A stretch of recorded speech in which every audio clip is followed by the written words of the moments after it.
दोस्तों इस वक्त हमें नागपुर के मेवा हॉस्पिटल जिसे इंदिरा गांधी शासकीय हॉस्पिटल कहा जाता है और बारिश के बाद लगातार जो चिकनगुनिया बढ़ रहा है, डेंगू भी बढ़ता जा रहा है। आइए उसी विषय में हम बात करते हैं। यहाँ के डीन रविंद्र चौहान सर से बात करते हैं, रवि चौहान सर से बात करने की कोशिश करते हैं और उनसे संबंधित अधिकारी से भी बात करते हैं कि कैसे रोका जा सकता है चिकनगुनिया को और डेंगू को। तो चलिए अंदर चलते हैं, डीन साहब से बात करते हैं, रवि चौहान साहब से बात करते हैं।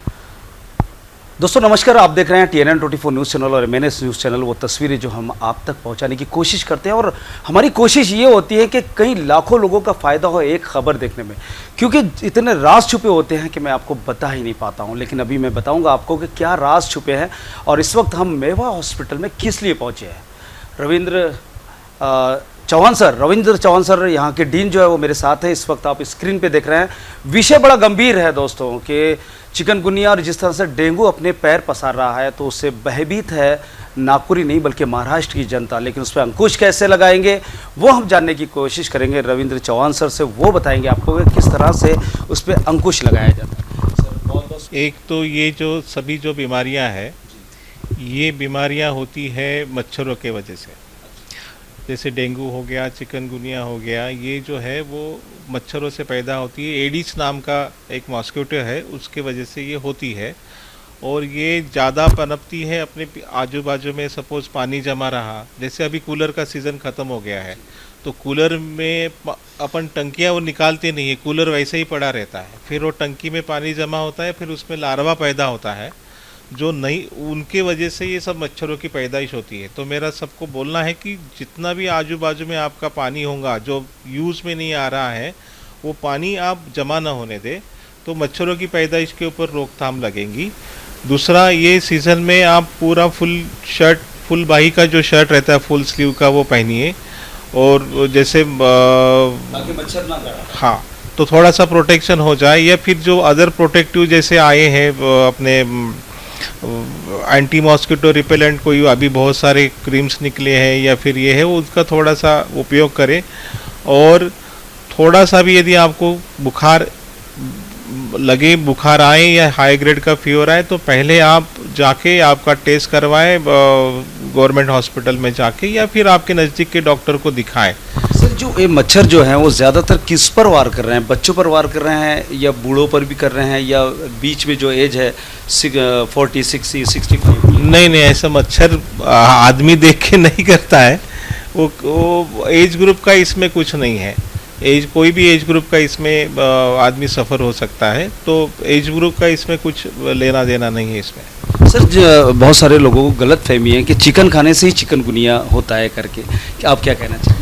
नहीं, ये एकदम ही गलत फहमी है। मैं तो बोलूँगा ये अंधश्रद्धा है। चिकनगुनिया का और चिकन का कहीं पे भी कोई संबंध नहीं है। इसके बारे में हमारे एक्सपर्ट अभी बैठे हैं, खड़से सर, माइक्रोबायोलॉजी के AP है, वो आपको ज़्यादा अच्छे से बताएंगे।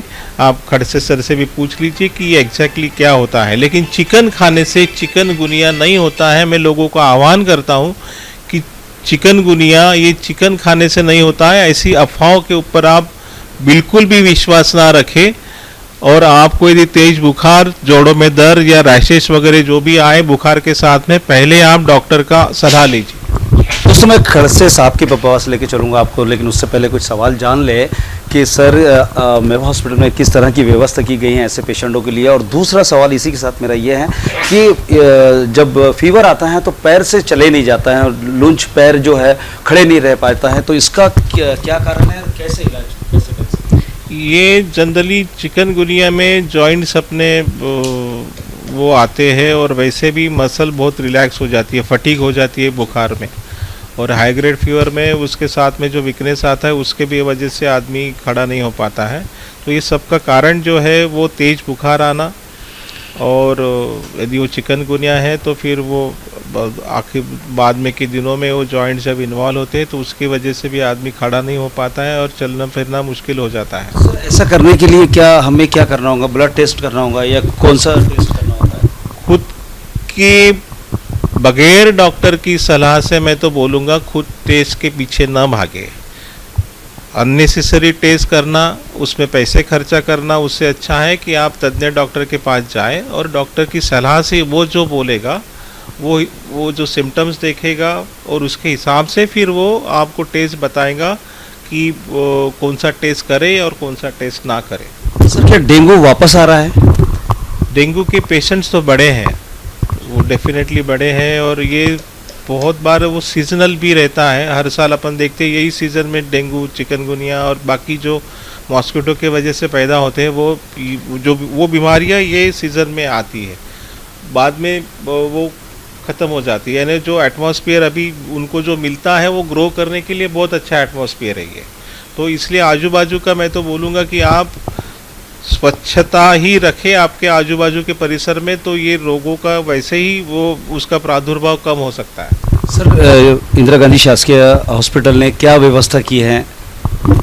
यहाँ पे हमने जो भी पेशेंट हाई ग्रेड फीवर लेके आता है तो उनको हमारे यहाँ के सीनियर लोग देखते हैं, उनके यहाँ हमने एडमिशन की भी व्यवस्था किया है, और उनका कंप्लीट फीवर का क्या रीज़न है वो देखने के लिए हमारे माइक्रोबायोलॉजी डिपार्टमेंट कंटिन्यू उसके ऊपर वर्क कर रहा है। उनकी टेस्ट आए तो टेस्ट का रिपोर्ट जल्दी कैसे मिले, जल्दी कैसे दे पाए, वो उसके लिए कोशिश कर रहे हैं वो।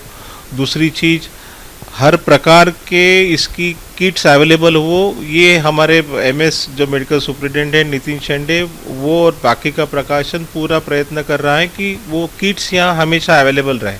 तो हम वो भी प्रयास करते हैं कि वो किट्स हमेशा अवेलेबल रहे, माइक्रोबायोलॉजी को कोई अड़चन ना जाए उसमें कि टेस्ट कैसे करे कैसे ना करे, तो वो हम ध्यान रख रहे हैं कि टेस्ट अवेलेबल रहे। बहुत बहुत धन्यवाद सर, TMNS न्यूज़ और TNN24 न्यूज़। Thank you. दोस्तों ये इंदिरा गांधी शासकीय हॉस्पिटल जो है नागपुर का, जिसे मेवा भी कहा जाता है, उसके डीन थे रविंद्र चौहान सर, जिन्होंने बहुत ही सरल भाषा में आपको दिखाया, बताया कि किस तरह से आप डेंगू और चिकनगुनिया से बच सकते हैं। तो लगातार बने रहिए मेरे साथ और देखते रहिए TNN24 न्यूज़ चैनल और MNS न्यूज़। फिर मिलता हूँ अगली एक नई खबर के साथ। जय हिंद दोस्तों, नागपुर में हुई भारी बारिश के बाद लगातार जो बीमारियों ने अपना पैर फैलाया है, जिस तरह से लोग बीमारी के चपेट में आ रहे हैं, जैसे कि आप सुन रहे हैं चिकनगुनिया और डेंगू भी वापस आने लगा है। क्योंकि अब हमारे अगली वीडियो में आपने देखा होगा कि डीन साहब ने हमें जो बताया, बहुत ही सरल भाषा में बताया कि कैसे इन बीमारियों से बचे। मेरे साथ नितिन खड़से सर भी हैं, रविंद्र खड़से सर। तो हम बात करना चाहेंगे क्योंकि हमें इस वक्त नागपुर के मेवा हॉस्पिटल जिसे कहा जाता है उसी में हम लोग और जानने की कोशिश करेंगे, आपको बताने की कोशिश हम कर रहे हैं। हमारी कोशिश ये है कि आप इन बीमारियों से कैसे बचें। जो एक्सपर्ट हैं, जो लगातार बीमारियों पर अंकुश लगाने के लिए रात दिन मेहनत कर रहे हैं मेवा हॉस्पिटल के वो अधिकारी, इस वक्त आप मेरे स्क्रीन पे देख रहे हैं। एक एक कर हम बात करने की कोशिश करेंगे और इस वीडियो को पूरा देखें दोस्तों, और लाइक शेयर सब्सक्राइब जरूर करें ताकि ये वीडियो दूसरों के भी काम आ सके। सर आपका शुभ नाम बताइए। डॉक्टर नितिन शेंडे, मैं मेडिकल सुपरिटेंडेंट। नमस्कार सर, जिस तरह से चिकनगुनिया फैल रहा है, डेंगू वापस आने की जो बात हमारे सामने आ रही है, इस पर कैसे अंकुश लगा सकते हैं हम, कैसे इस बीमारी को रोक सकते हैं और लोगों को बचा सकते हैं? बेसिकली मैं मेडिकल सुपरिटेंडेंट हूँ। I am just treating the patient who are coming to my hospital. और जो प्रिवेंशन एस्पेक्ट है वो अपने NMC का रोल रहता है, और मोस्टली सर ने जो बताया वैसे कि अपने को we have to prevent the stagnant water, अपने घर के आसपास होने नहीं देने का और मच्छरों से बचाव करने का। That is only thing we can do. और ये जो चिकनगुनिया सीजनल है, ये 3-4 महीने रहेगा, उसके बाद चले जाता है। बट ये इसके प्रिवेंशन का जो रोल है that is mostly played by NMC। College में कैसे हम कॉलेज में अपना कैंपस को जितना क्लीन कर सकते रख सकते वो रख सकते हैं, और बाकी का घर के आसपास के एरिया का that we have to keep it clean, free from stagnant water and prevent from getting mosquito bite. That is only thing we can do. क्या आपने आपकी तरफ से ऐसा कोई पत्र गया NMC में कि भाई आप कुछ छिड़काव करें या पाउडर डालें, ऐसा कुछ? या वो तो रेगुलरली जाते रहता है, वो इन्फॉर्मेशन हम NMC को रिक्वेस्ट करते रहते हैं कि यहाँ फॉगिंग कीजिए, यहाँ ये कीजिए।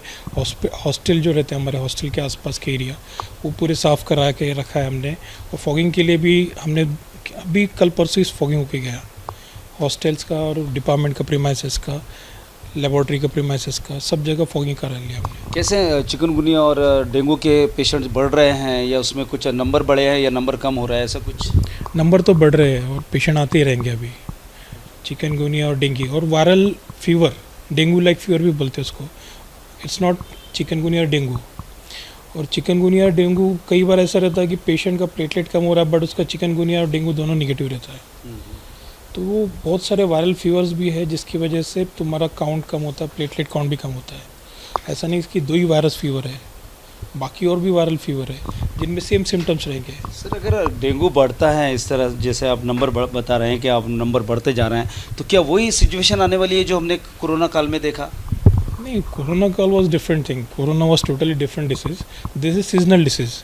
और इसमें कैसा है कि 90% of the patient will get cure on its own, 10% require medication and admission. आजकल तो घर पे ही सब डेंगू का इलाज चलता है, 10% को एडमिशन की ज़रूरत पड़ती है, बाकी 90% वो बेचारे फीवर वगैरह लेके रहते, 3-4 दिन फीवर रहता, अगर उनका प्लेटलेट काउंट कम हुआ तो then they will come to us. और ये डेंगू फीवर में एक ही प्रॉब्लम रहता है कि डायग्नोस करना इसलिए भी इम्पोर्टेंट रहता है कि अगर डेंगू फीवर रहा तो उसमें कैसा फीवर जाने के बाद तुम्हारे प्लेटलेट कम होते हैं, ऐसा नहीं कि उसी समय प्लेटलेट कम हो रहे हैं, कई बार प्लेटलेट बाद में भी कम होते हैं। तो फीवर ख़त्म होने के बाद जैसे प्लेटलेट काउंट एक बार कर लेना चाहिए, सीबीसी कर लेना चाहिए, है ना, वो डॉक्टर के एडवाइस पे। थैंक यू सर टीएनएन और एमएनएस से बात करने के लिए। आइए दोस्तों हम आगे बढ़ते हैं इसी सफ़र को लेकर और जानने की कोशिश करते हैं मेडिकल लाइन से जुड़ी वो सारी चीज़ें जो इंसान को बचा सकती हैं, और बचाना भी बहुत ज़रूरी होता है क्योंकि डॉक्टर को ना भगवान का रूप कहा जाता है, और कहीं ना कहीं भगवान दूसरों के लिए कुछ ना कुछ करने की क्षमता अपने अंदर ज़रूर रखते हैं। सर आपका भी बहुत बहुत स्वागत है हमारे टीएनएन और एमएनएस न्यूज़ में। Thank you. रविंद्र कड़ सिंह, माइक्रोबायोलॉजिस्ट। क्या कहना चाहते हैं जिस तरह से अभी बीमारियों का आलम जो है बढ़ते जा रहा है? अभी जो हम लेबोरेटरी में जो टेस्टिंग कर रहे हैं उसमें 100 सैंपल टेस्ट किए तो उसमें 9 से 10% जो सैंपल्स है वो डेंगू पॉजिटिव आ रहे हैं और चिकनगुनिया के 20% पॉजिटिव आ रहे हैं।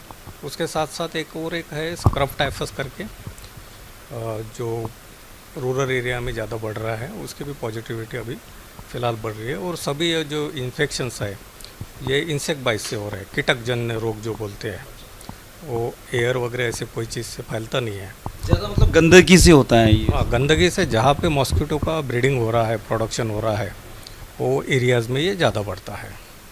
क्या अपना मेवा हॉस्पिटल जो है इंदिरा गांधी शासकीय हॉस्पिटल क्या सक्षम है किसी भी बीमारी से लड़ने के लिए या पेशेंटों को बचाने के लिए? मेवा हॉस्पिटल में तो सभी फैसिलिटीज़ अवेलेबल है और डेंगू चिकनगुनिया ट्रीटमेंट फैसिलिटी पूरी तरह से ये रुग्णालय में उपलब्ध है। तो दोस्तों देखा आपने कि किस तरह से इंदिरा गांधी शासकीय हॉस्पिटल, जिसे मेवक कहा जाता है, काफ़ी फेमस है मेवा का नाम पूरे महाराष्ट्र में। और सर ने बताया कि जिस तरह से हम किसी भी बीमारी से लड़ने के लिए, उसको फाइट देने के लिए सक्षम बताए जा रहे हैं। तो लगातार बने रहिए मेरे साथ इसी तरह खबरों को देखने के लिए TNN 24 न्यूज़ और MNS न्यूज़ चैनल पर। कैमरा पर्सन उदय जी के साथ रियाज शेख, नागपुर।